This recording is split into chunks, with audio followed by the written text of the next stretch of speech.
Isa na siguro sa pinaka nakakalungkot na tagpo na marinig ng buong mundo na tumunog na ang hudyat para sa nag-iisang fighter na bumuhay at nagbigay kulay sa kung ano ba talaga ang ibig sabihin ng isang tunay na fighter sa boxing. Siguro isang tabi na muna natin ang mga toxic na kaisipan at ang politikang usapin, bagkus ay pasalamatan natin ang mga karangalang nagawa ng ating nag-iisang pambansang kamao at alamin kung paano niya naabot ang rurok ng tagumpay. Hindi mo akalain na ang simpleng batang ito na nanggaling sa pamilyang salat at isang kahig isang tuka ay isa sa magiging pinakamahusay at pinakasikat na boksingero sa buong mundo. Ngunit bago pa man niya maabot ang mga pangarap niyang ito ay may isang tao ang hindi siya iniwan sa hirap at mga pagsubok toong nagsisimula pa lamang ito sa boxing. Hanggang sa maabot nito ang tugatog ng tagumpay, hindi ang kanyang ina, hindi rin ang kanyang mga kapatid, at lalong hindi rin ang kanyang asawa. Ito ay walang iba kundi ang kanyang matalik na kaibigan at head coach na si Buboy Fernandez. Subalit bago nila matupad ang kanilang mga pangarap, dumaan muna sila sa madaming pagsubok. Wala pa sa hustong gulang ay lumuhos na si Pacman sa Maynila para makipagsapalaran bilang amateur boxer. Grabe ang hirap ng pinagdaanan ng batang Pacquiao noong nagsisimula pa lamang ito sa boxing dahil ayon mismo sa kanya ay habang nag-iensayo siya sa boxing, kasabay nito ang mabibigat na trabaho sa labas ng ring. Gumigising daw siya ng maaga para mag-jogging tapos ay papasok sa kanyang trabaho bilang isang construction worker. At pagkatapos ng magdamag na trabaho, sa hapon naman ay didiretso ulit sa boxing gym para muli na namang mag-training. Sumasideline din si Pacman bilang isang welder. Nagtinda rin ito ng mga sigarilyo, sampagita, pandesal at kung ano-ano pang racket para lang makatulong at may maipadala sa kanyang mga magulang. Kaya naman dito pa lamang ay hahangaan mo na ang batang Pacquiao. Dahil sa murang edad nito ay napakasipag na nito at napakaresponsabling mapagmahal na anak at kapatid. Sa edad na 16 na taon ay pumasok na ito sa pagiging professional boxer. Nagsinungaling siya sa kanyang edad dahil 18 taong gulang talaga ang dapat na edad upang ikaw ay mabigyan ng lisensya bilang boksingero. Ngunit dahil nga sa kagustuhang may ahon na niya ang kanyang pamilya sa kahirapan ay ginawa niya ito. Sa unang 10 laban nito, lahat ay naipanalo niya. Taong 1996, nagpa siya munang umuwi si Pacman sa kanyang kinalakihang probinsya sa General Santos City dahil ang isa sa kanyang laban ay doon gaganapin. At syempre, para na rin madalaw ang kanyang pamilya na matagal na niyang hindi nakakasama. Sa kanyang pagbabalik sa kanyang probinsya, siya ay agad lumabas ng kanilang bahay upang hanapin ang nakababatang kapatid na si Bobby Pacquiao. At sa kanyang paglalakad ay nakita niya ito sa isang tindahan sa kanilang lugar na nakatambay nagiinom ng alak, naninigarilyo at nagsusugal. Kasama ang isang kaibigan na noong una ay kanyang tinitigan at hindi niya agad nakilala na ang kasama pala ng kanyang kapatid ay ang kanyang kababata at matalik na kaibigan na si Buboy Fernandez. Dahil napakaamos ng itsura nito, napakadumi at butas-butas ang damit at walang panloob na salawal, na kung titingnan mo talaga ay masasabi mong walang kinabukasan ang kahahantungan ng buhay nito. At nung tinanong ni Pacman si Buboy kung ano ang plano nito sa buhay, sumagot ito nakaka-drop out lang nito sa kanyang school. At hindi pa raw niya alam kung ano ang pangarap niya. Wala daw siyang plano at walang ambisyon sa buhay. Dahil sa sinabing iyon ng kanyang matalik na kaibigan, napagpasyahan ni Pacquiao na isama si Buboy at si Bobby sa Maynila para magtrabaho at para na rin maiiwas ang mga ito sa bisyo. Pagdating nila sa Maynila ay nakahanap naman agad si Buboy at si Bobby ng trabaho. Si Buboy bilang isang labandero at si Bobby naman ay tagahugas ng mga pinggan.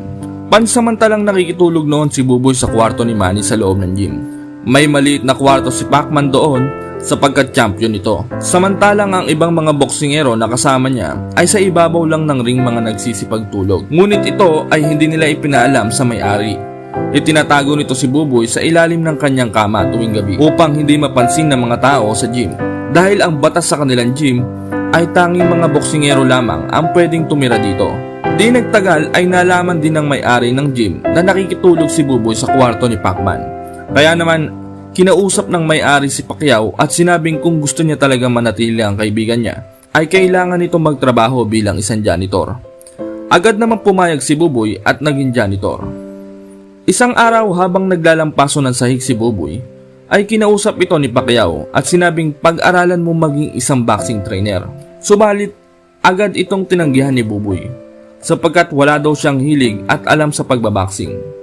Kaya naman muli itong tinanong ni Pacquiao na kung kontento na daw ba siya na habang buhay maging tagalaban ng damit at maging janitor lamang.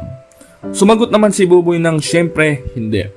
Sa tagpo nga na iyon ay nakumbinsi na nito si Buboy na subukan maging isang boxing trainer.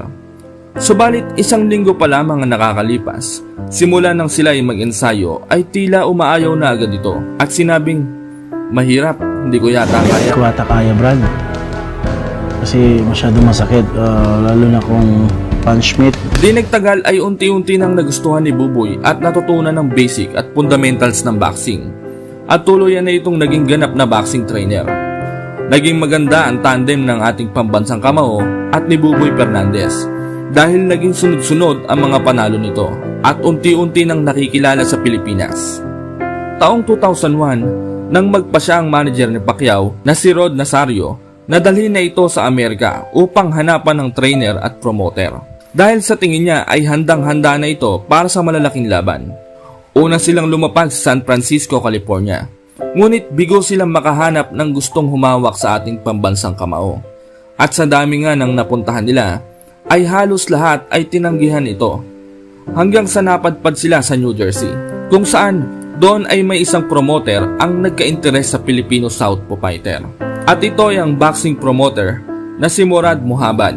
Matapos nito ay nagharap naman sila ng boxing trainer. Nagpunta sila sa Los Angeles, California para humingi ng tulong sa dating nakalaban noon ni Pacquiao na si Reynante Hamili.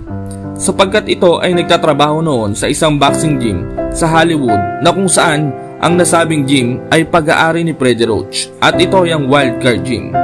Hindi naman sila nabigo at agad na ipakilala kay Freddie Roach. Pagpasok nila sa gym ay agad nakiusap ang manager ni Pacquiao kay Freddie Roach na kung pwede ba niyang subukan ang kanyang alaga sa punching mitts kahit 1 round lang at agad namang pumayag si Freddie Roach. Matapos nga ang 1 round sa punching mitts ni Pacquiao at Roach ay napasabi na lang itong si Freddie Roach ng wow, this guy can fight. At nang bumalik si Pacquiao na halos mangyak-ngyak sa tuwa sa kanyang manager, ay sinabi nitong okay na, meron na tayong bagong trainer. Matapos makahanap ng promoter at trainer si Pacman, ay agad nitong sinabi kay Buboy ang magandang balita.